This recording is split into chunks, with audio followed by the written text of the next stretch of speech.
one thing she told me. She says, if a man ever hits you, you call me. I'll get you home in 24 hours. So my first boyfriend, I was with him for that Colorado summer program.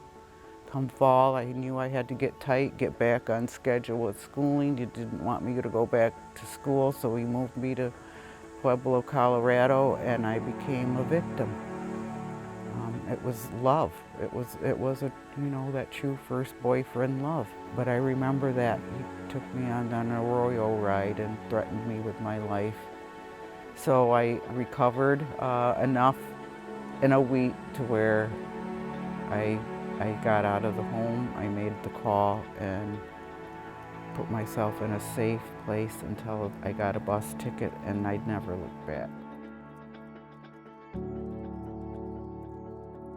Native American people experience domestic and sexual violence at high rates.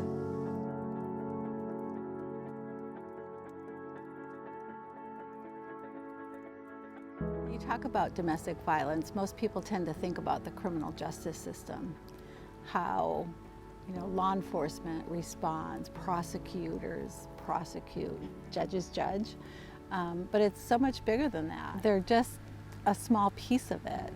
Really, as community members, taking care of each other. We say we are all related, and what does that really mean? How do we treat each other as relatives? Oftentimes it's just peer support. It's one-on-one peer support to another person that's dealing with something awful that they don't want to talk about. StrongHearts Native Helpline has received over 43,855 calls providing advocacy and support.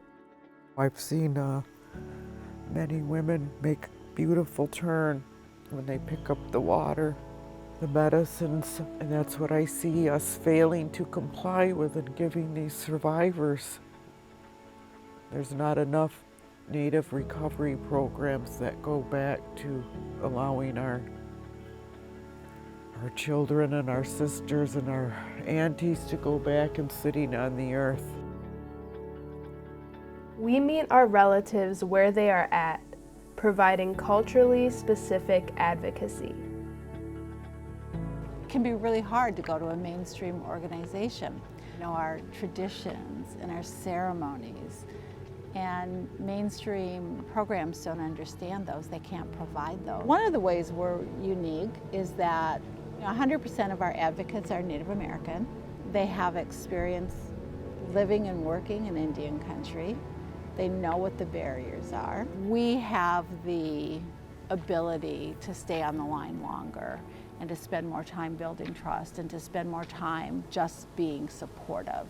And often that's all that's needed, is somebody to listen to you, somebody to tell you that you're not crazy, that what you're experiencing is not okay.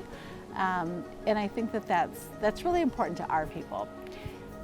We're storytellers. So I think we're giving people time to tell their story. Let's walk this path together. If you are experiencing domestic or sexual violence, call or text 1-844-7-NATIVE or chat online with the advocate at strongheartshelpline.org.